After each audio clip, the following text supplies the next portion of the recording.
প্রিয় লিসেনার্স, আশা করি আপনারা সবাই ভালো আছেন।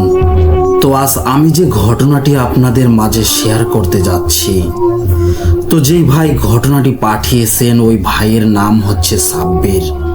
ঘটনাটি পাঠিয়েছেন চট্টগ্রাম থেকে। তো সাব্বির ভাইকে অনেক ধন্যবাদ এমন একটা ঘটনা আমাদের মাঝে পাঠানোর জন্য।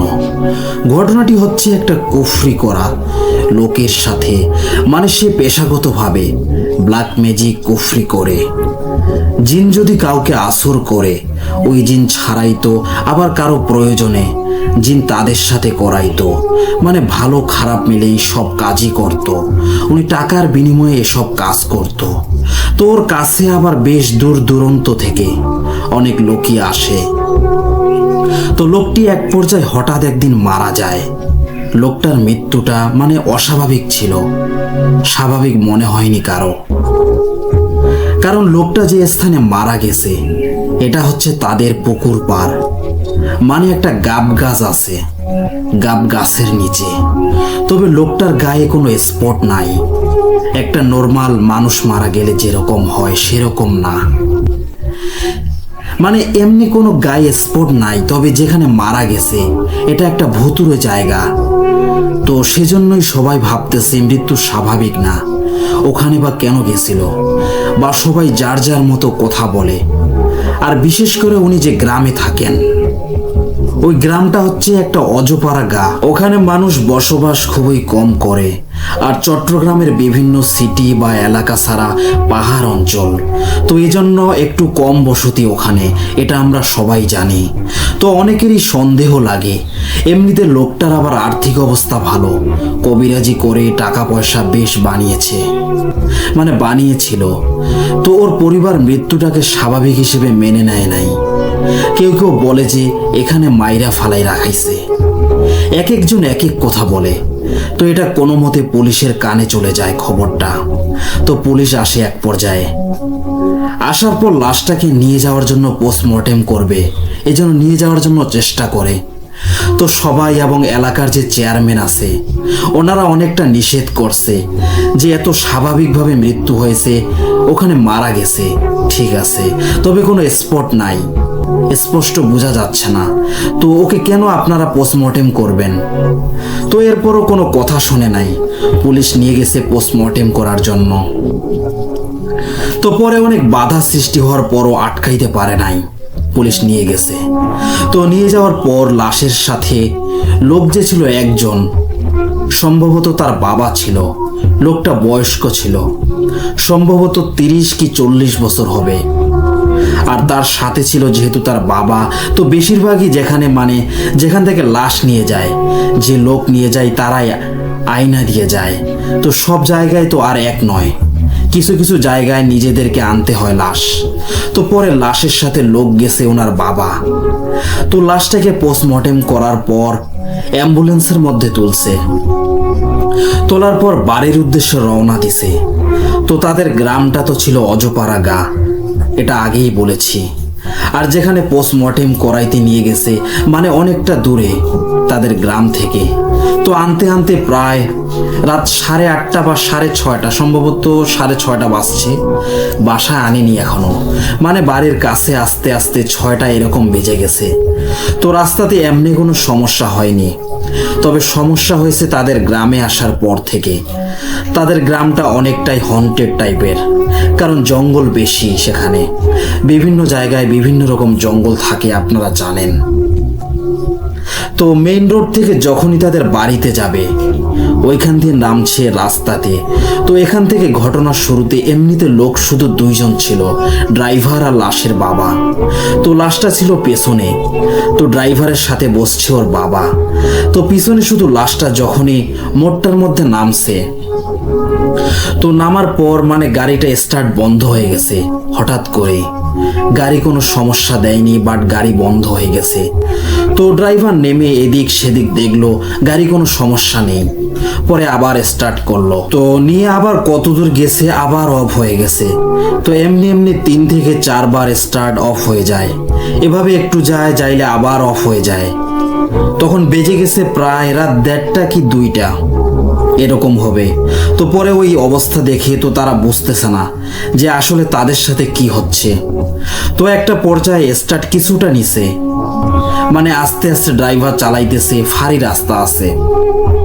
তো এখানে স্পিডে তো চালানো যায় না যেহেতু ফালি রাস্তা। তো পিছন থেকে কর্মর করে আওয়াজ শোনা যাচ্ছে।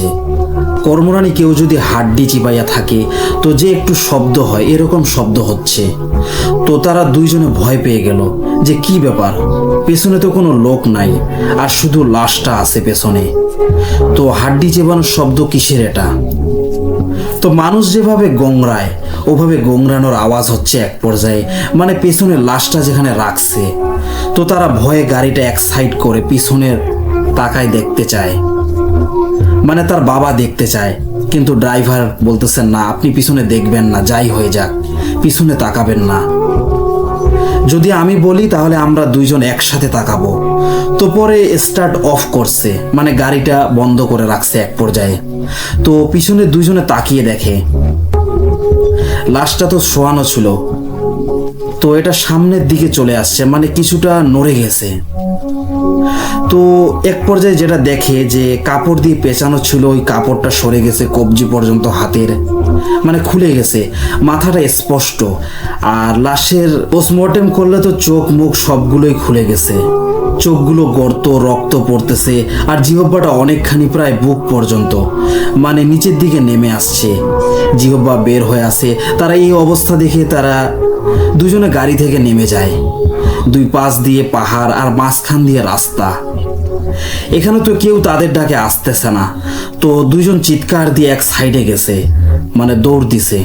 তারপরে দেখতেছে যে 4-5টা শিয়াল লাফাইতে লাফাইতে মানে গাড়ির মধ্যে উঠতেছে। তারা তো যেখান দিয়ে নামছে সামনে দিয়ে ওখান দিয়ে তো ডালা লাগানো, এখানে উঠতেছে। তারা এই অবস্থা দেখে আরো ভয় পেয়ে গেছে। একটা পর্যায়ে দৌড় দিয়ে আরো দূরে চলে গেছে। দূর থেকে দেখতেছে যে গাড়িটা এমনি যে নড়তেছে, আর একটা মানুষের সাথে দস্তাদস্তি করলে যেরকম হয়, মানে গুমরানির একটা আওয়াজ, যে একটা মনে হয় যে কাউকে মারতেছে।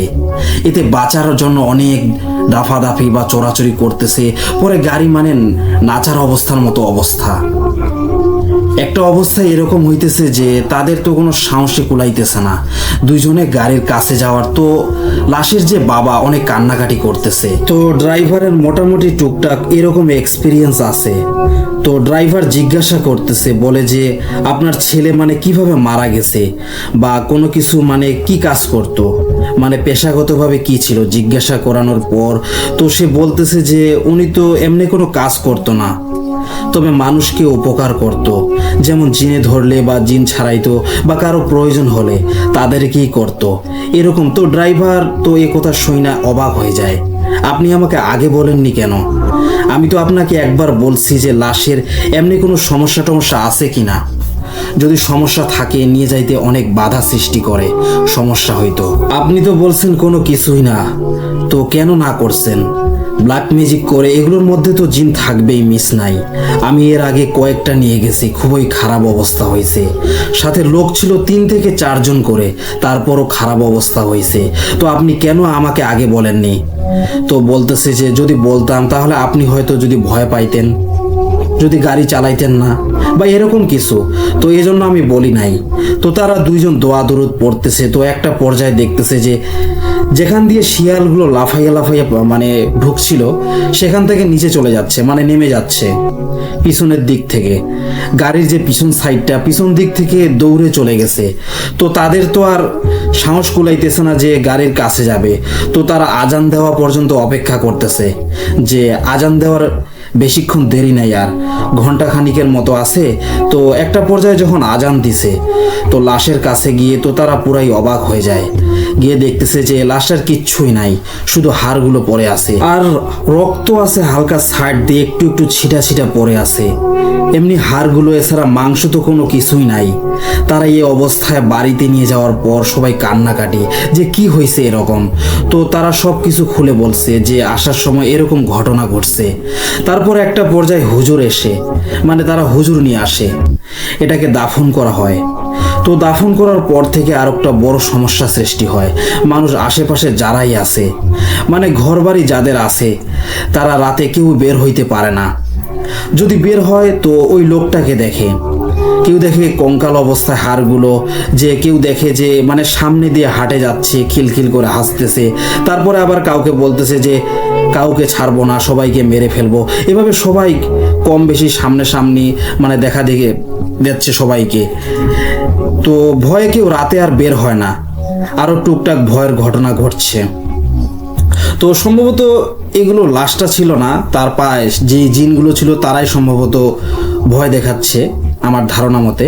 তো একটা পর্যায়ে একটা হুজুর আনছে, বড় আলেম হবে সম্ভবত, তো ওনার সাথেও আবার থাকে জিন। তো ওদের মাধ্যমে জানতে পারছে যে উনি যে ব্ল্যাক ম্যাজিক করত, বেশিরভাগই মানুষকে ক্ষতি করত। মানে ক্ষতি করার কারণে যখন লাশটা নিয়ে আসতেছিল তখন মানে যেগুলো দিয়ে ক্ষতি করত, যে জিনগুলো দিয়ে ক্ষতি করত, এগুলোকে বন্দি করে, মানে খুবই জিনগুলো ভালো ছিল, বাট ওদের বন্দি করে বাধ্য করতো, মানে বাধ্য করে ওদেরকে ক্ষতি করাইতো মানুষের। তো ওর তো বন্দি করে রাখছে ওদের, তো এগুলোর কারণেই যখন মারা যায় তখন বন্দি ছুটে যায় তাদের। তো পরে যখন আনতেছিল তাকে তখনই ওইগুলো বাধা সৃষ্টি করছে, মানে চাইছিল যে তাকে নিয়ে যাওয়ার জন্য। তো ওটাকে নিয়ে যাইতে পারেনি, কারণ পেছন দিক দিয়ে যদি খোলা থাকতো ওটাকে ডিরেক্টলি মানে যেহেতু তালা মারা ছিল, মানে ফ্রিজিং গ্লাস, এটাকে ডিরেক্টলি তালা মাইরা দেওয়া হয়েছে। আর এমনি তো ফ্রিজিং গ্লাসের গাড়ির সামনে যে কাচের গ্লাস থাকে, কাচের গ্লাসের মতো পেছনে সব কিছু দেখা যায়। তো তারা একটা জিনিস ভেবে পাইতেছে না যে কাজ যেভাবে আছে ঠিকই আছে, কিন্তু লাশটা মানে কুকুরগুলো মানে ওই শেয়ালগুলো সম্ভবত হইতে পারে, তো লাশটা কিভাবে খাইলো সবাই জিনিসটা ভেবে কোনো কিছু কুল পাচ্ছে না। আর তাছাড়া তো হুজুর বলল যে তারা যদি দুইজন না নেমে চলে আসতো তার আগেই, তো এক পর্যায়ে তাদেরও ক্ষতি করতে পারতো। তো যেহেতু তারা নেমে গেছে, ওদেরকে কিছু আর করে নাই, তো এই জন্য লাশটাকে খেয়ে চলে গেছে। তো হুজুর দোয়া পড়ছে, দোয়া পড়ানোর পর এরপরে আর কয়েকদিন সমস্যা হয়নি। তো এরপর থেকে আবার এই সমস্যা চলতেছে। তো এরকম অনেকগুলো ঘটনা ঘটছে। তো আমি আরও কয়েকজনের ঘটনা থেকে শুনেছি, মানে যারা ব্ল্যাক ম্যাজিক করে তারা কখনোই শান্তি পায় না, তারা দুনিয়া থেকেও শান্তি পায় না, মরার পরও পায় না। তো দয়া করে এসবে কেউ যাবেন না, এটা খুবই খারাপ একটা পথ, আর করবেনও না, কারণ এসব যারা করে আল্লাহর পথ থেকে খারিজ হওয়া লাগে। আরেকজনের ক্ষতি করা এটা একেবারেই ঠিক না। তো যাই হোক, এই ছিল ঘটনা, ভালো লাগলে পড়ে শোনাবেন। তো সাব্বির ভাইকে অনেক ধন্যবাদ এমন একটি ঘটনা আমাদের মাঝে পাঠানোর জন্য। তো আমি এখন চলে যাব আরও একটি ঘটনার মাঝে, আশা করি এই ঘটনাটাও আপনাদের ভালো লাগবে। আমার নাম রিফাত আহমেদ, বাসা কুষ্টিয়াতে। আমি অনেকদিন থেকেই এই বাস্তব ঘটনাটা আপনাদের সাথে শেয়ার করার কথা ভাবছি। ঘটনাটা আমার নিজের সাথে ঘটে যাওয়া একটি ভয়ঙ্কর ঘটনা। ঘটনাটা লিখতে গেলেও আমার ভয় করে অনেক। আমি আর কথা বাড়াচ্ছি না, ঘটনাটা শুরু করছি। আমার বাসা কুষ্টিয়াতে, বানিয়াপাড়া বারাদি গ্রামে। আমাদের গ্রামে অনেক গাছপালা, সন্ধ্যার পরে খুব কম মানুষই বাইরে বের হয়। আমার দাদু ভাইয়ের কাছ থেকে শুনতাম যে আমাদের বাড়ির উপর দিয়ে নাকি খারাপ জিনিস চলাচল করে। আমার দাদু ভাইয়ের সাথেও অনেক ঘটনা ঘটতো। আমার দাদু ভাই প্রতিদিন রাত জেগে জিকির করত। তো একদিন ওই রকম প্রতিদিনের মতো জিকির করছে। তো তখন রাত প্রায় আনুমানিক 12:30 ঠিক। তখনই আমার দাদু ভাইয়ের টিনের ছাদ ছিল। তো সেই টিনের ছাদের উপর অনেকগুলো ইট পড়ার শব্দ পাওয়া যাচ্ছে, আমরা সবাই শুনলাম। তো সবাই বাইরে গিয়ে সেই টিনের ছাদের উপর লাইট জ্বালিয়ে দেখে কিছুই নেই। তখন আমরা সবাই সব বুঝতে পারলাম। তো সেই দিনের ঘটনা গেল। তারপরে একদিন আমি আমাদের বাড়ির কলখানায় গেলাম। তখন প্রায় রাত 1টা বাজে। গিয়ে আমি দাঁড়িয়ে আছি, দেখি আমার সামনে দিয়ে সেই জিনিসটা হেঁটে যাচ্ছে। আমি শুধু দাঁড়িয়ে আছি আর দেখছি। একটা মহিলার মতো শাড়ি পরে আছে, মাথায় ঘোমটা দেওয়া, একদম কালো। তো সেই দিন আমি অনেক ভয় পেয়েছিলাম। তারপরে 3 দিন আমার চোখে ঘুম ছিল না। আমার আম্মু আর আব্বু একজন হুজুরের কাছে আমাকে নিয়ে গেল। সে আমাকে পানি পরে দিল আর তাবিজ দিল। সেই দিনের ঘটনাও গেল। আর কয়েক মাস পরে আমি ঘুমাতে পারতাম না। আমি চোখ বুঝলে আমার কল্পনাতে এসে আমাকে ভয় দেখাতো। আমি খুব ভয় পেতাম, সব সময় ভয় পেয়ে থাকতাম অনেক দিন ধরে। এইভাবে চলেই যাচ্ছিল। তারপরে আমার আম্মু আর আব্বু সেই হুজুরের কাছে আমাকে নিয়ে গেল। তো সেই হুজুরের বাড়িতে গিয়ে আমি খুব ভয় পেয়েছিলাম। আমি আমার আব্বু আর আম্মু খাটের উপরে বসে আছি, আর সেই হুজুর কথা বলছে আমার সাথে। ঠিক সেই সময় খাটের নিচ থেকে হঠাৎ করে ভয়ঙ্কর শব্দে গর্জন দিয়ে উঠল। আমি কেঁদে উঠলাম। তারপরে আবার কিছুক্ষণ পরে আবার দুইবার গর্জন দিয়ে উঠল। আমি আবার চিৎকার করে কেঁদে উঠলাম। সবাই খাটের নিচে চাতালের উপরে খোঁজাখুঁজি করেও কিছু পেল না বা কিছু দেখলো না। তারপরে হুজুর আমাকে পানি পরে দিল, আমি খেলাম। তারপরে আর কিছু শুনি নাই। আমাকে 4টা তাবিজ দিল। বাধ্য হয়ে 4টা তাবিজই গলায় দিতে হলো। তো অনেকদিন ভালোই ছিলাম। আমার মরা বাড়ি আচি বাড়ির সীমানায় যাওয়া নিষেধ ছিল। আমি ভুল করে একদিন এক আচি বাড়ির সীমানাতে চলে যাই। তারপরে আবার ওই রকম ভয় পেতাম। হুজুরের কাছে আবার গেলাম। গিয়ে হুজুর তাবিজগুলো আমাকে খুলতে বলল। আমি খুলে দিলাম। হুজুর তাবিজের ভিতরে সব কিছু বের করলো। দেখা গেল তাবিজের ভেতরে রক্ত। আমরা দেখে অবাক হয়ে গেলাম। হুজুর বলল, এই তাবিজ ছুটে গেলে এর ভিতরে রক্ত হয়ে যায়। তো হুজুর আবার আমাকে তাবিজ দিল। তারপরে দীর্ঘ 3 বছর ভালো ছিলাম। তারপরে আমি একাই একটা ঘরে থাকতাম। একদিন আমি স্বপ্নে দেখলাম যে আমি একা সেই ঘরেই ঘুমিয়ে আছি। ঠিক সেই রকমই হঠাৎ একটা অবয়ব এসে তার কালো হাতে একটা কাপড় ছিল, সেই কাপড়টা আমার মুখের উপর দিল, আর আমার দম বন্ধ হয়ে গেল। ঠিক তখনই আমার ঘুম ভেঙে গেল। আমি ঘুম থেকে উঠে দেখি আমি যেইভাবে স্বপ্নে দেখেছিলাম একদম সেইভাবেই শুয়ে আছি। আমি বুঝতে পারলাম না যে আমি স্বপ্ন দেখলাম নাকি আমার সাথে বাস্তবে ঘটনাটা ঘটলো। তো সকালে আমি সবাইকে ঘটনাটা বললাম। তো আম্মু বলল, এই ঘরে আর সবার দরকার নাই। আমাকে অন্য ঘরে শুতে দেওয়া হলো। তারপরে আমি অন্য ঘরেই থাকতাম। তো 2 দিন থাকলাম সেই নতুন ঘরে। সেই ঘর থেকেই আমার সাথে সেই ভয়ঙ্কর ঘটনাটা ঘটেছিল। আমার সারা জীবন মনে থাকবে। তখন আমার কাছে কোনো তাবিজ নেই। আমি তাবিজ অনেক দিন আগেই খুলে ফেলেছি। তো কয়েকদিন ধরেই আমি খেয়াল করলাম যে প্রতিদিন রাত ঠিক 3টায় আমার ঘুম ভেঙে যেত, কিন্তু আমি কিছু শুনতাম না বা কিছু দেখতাম না। তো একদিন সেই একই রকম রাত 3টার সময় আমার ঘুম ভেঙে গেল। আমি শুনতে পেলাম আমার ঘরের সামনে কেউ ঝুমুর পরে হাঁটছে। আমি শুনতে পাচ্ছি। আমি কম্বল গায়ে দিয়ে শুয়ে আছি।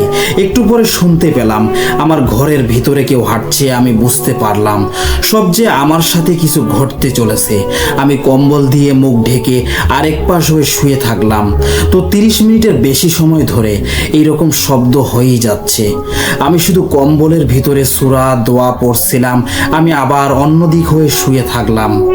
এবার আমি শুনতে পারছি কে যেন কাঁদছে। আমি আমার হাত পা সহ পুরো শরীর অবশ হয়ে গিয়েছে।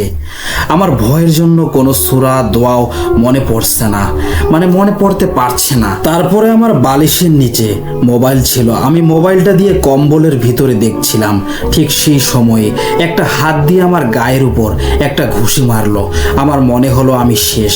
আমি আলতো করে মোবাইলটা রেখে দিলাম, কিন্তু আমি কোনোভাবেই চিৎকার করছি না। আমি দেখতে পেলাম আমার গায়ের কম্বলটা নিজে থেকেই নেমে যেতে থাকলো। তার কিছুক্ষণ পরেই ফজরের আজান পড়লো। আমার মনে হলো আমি প্রাণে বাঁচলাম। তারপরে সকালে আমি আমার আম্মুকে সব কিছু বললাম। আসলে আমি বলতেও পারতেছিলাম না। বলতে গেলেই আমার মুখ বাঁকা হয়ে যাচ্ছে। তবু অনেক কষ্ট করে বললাম। আম্মু আর দেরি না করে সেই হুজুরের কাছে আমাকে নিয়ে গেল। সে আমাকে আবার 2টা তাবিজ দিল। সেই তাবিজ নিয়ে আমি এখন ভালো আছি। আমার এই ঘটনাটা যদি কুষ্টিয়া থেকে কেউ পড়েন তাহলে ইনবক্স করেন বা কমেন্ট করেন। সো লিসেনার্স, এই ছিল আজকের দ্বিতীয় ঘটনা। ভালো লাগলে অবশ্যই জানাবেন কমেন্টের মাধ্যমে। লিসেনার্স, এবার আমরা পরের ঘটনায় চলে যাব। আর এই ঘটনাটি লিখেছেন রাজিয়া সুলতানা, মিরপুর, ঢাকা থেকে। তিনি যেভাবে লিখেছেন আমি সেভাবে বলার চেষ্টা করছি। 2004 সাল। পরিবারকে উপেক্ষা করে ভালোবেসে আমার বাবা মাকে বিয়ে করে ঘরে আনেন। কিন্তু সেই ভালোবাসার শুরুটাই যেন ছিল এক অভিশপ্ত বাঁকে, যার প্রভাব আজও আমার পরিবারে ছায়ার মতো লেগে আছে। বিয়ের মাত্র 15 দিন পরেই শুরু হয় অদ্ভুত সব ঘটনা, যার কেন্দ্রে ছিলেন আমার মা।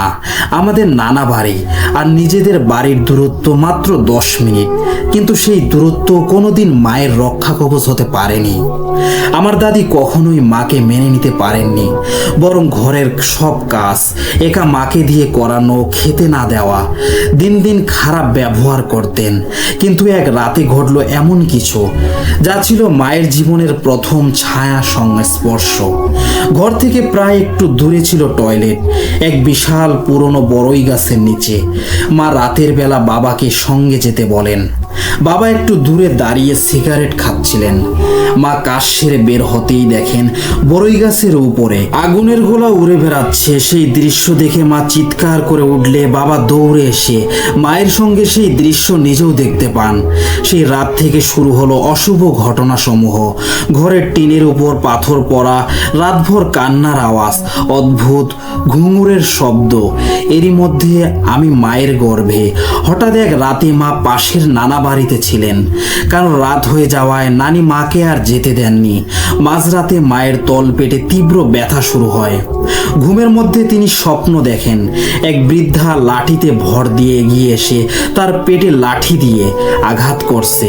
ঘুম ভেঙে দেখেন সত্যি সত্যি তার পেটে নীলচে দাগ দেওয়া।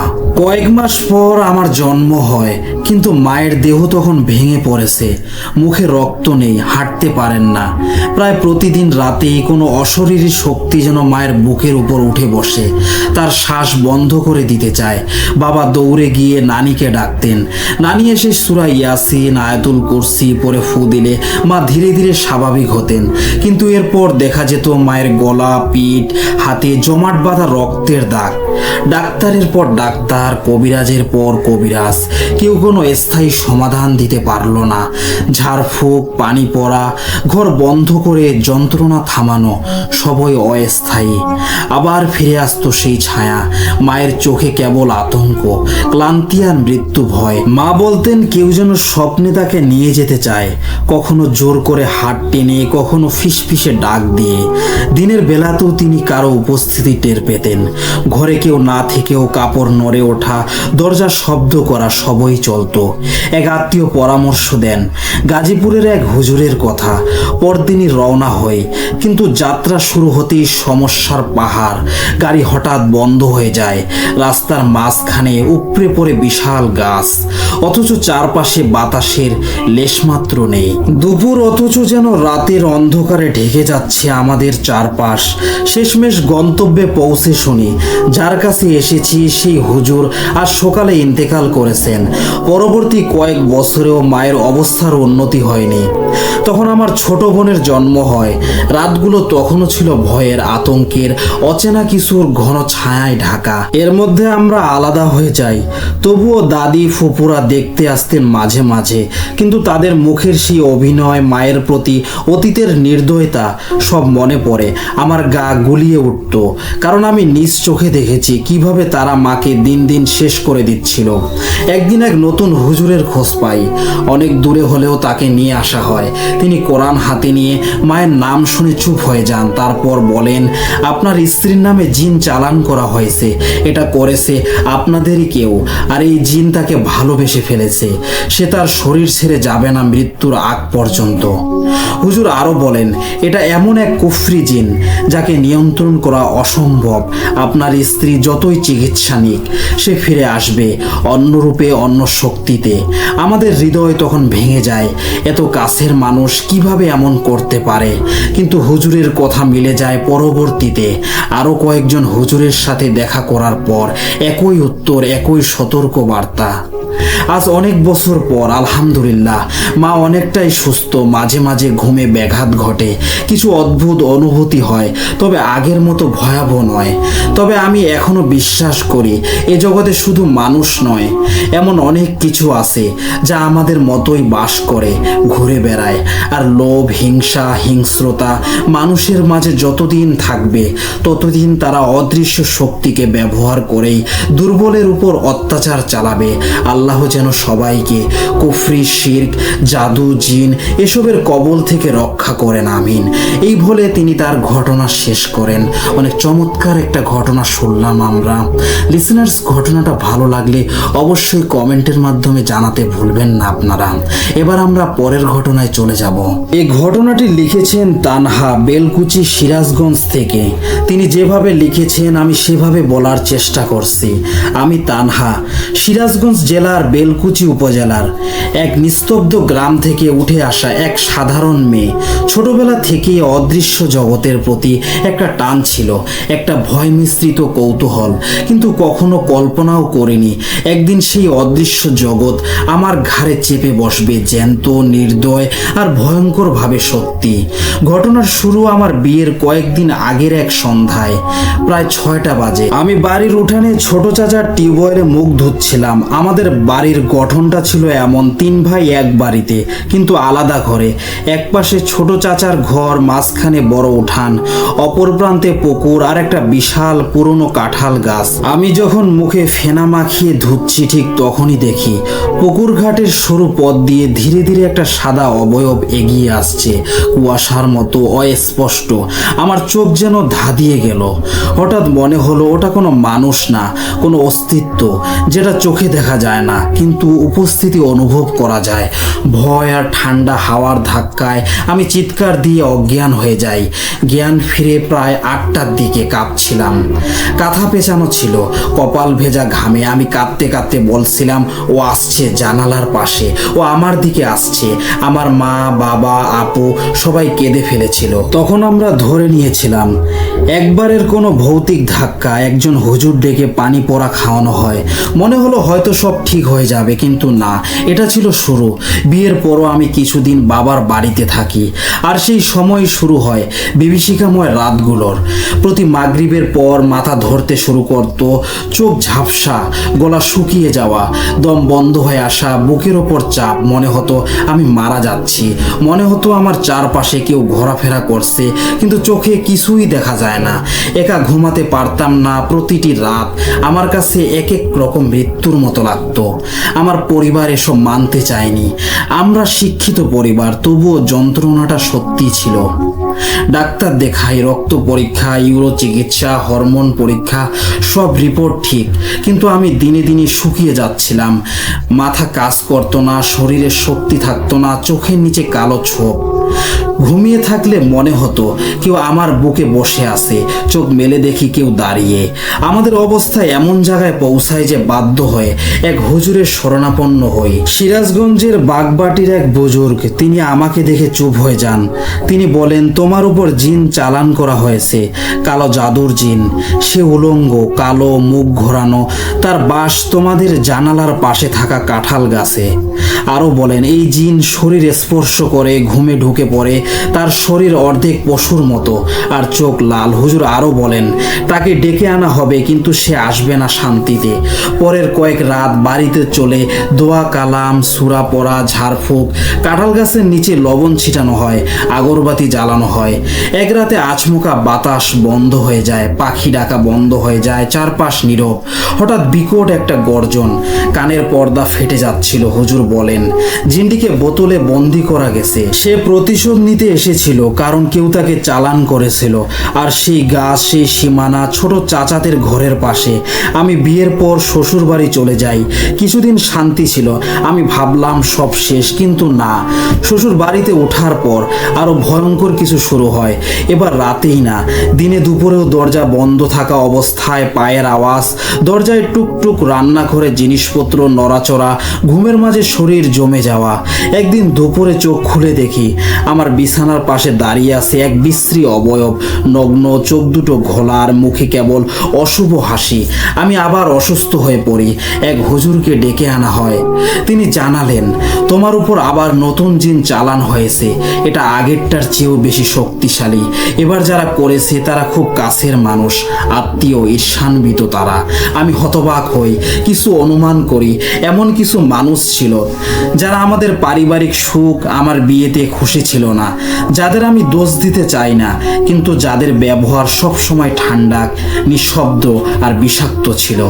আজও এই যুদ্ধ চলছে, একটার পর একটা হুজুর। কিছু অস্থায়ী স্বস্তি, আবার দুঃস্বপ্ন ফিরে আসে। আমার অপরাধ কি? কেন আমাকে এমন শাস্তি পেতে হচ্ছে? আমি তো কারো ক্ষতি করিনি। আমি এখন শুধু আল্লাহর কাছেই বিচার চাই, তিনি যেন আমাকে মুক্তি দেন এই অভিশাপ থেকে। আর যারা এসব অন্ধকার কাজ করে শয়তানকে ডেকে আনে মানুষের ক্ষতির জন্য, তাদের যেন হেদায়েত না দিলে অন্তত কঠোর বিচার করেন।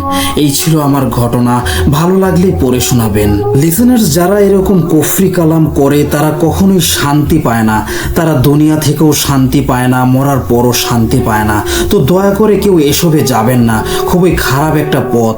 এ পথ থেকে সরে আসুন যারা যারা এ পথে এখন পর্যন্ত গেছেন। আরেকজনের ক্ষতি করা এটা একেবারেই ঠিক না। লিসেনার্স, আজকের মতো এখানেই শেষ।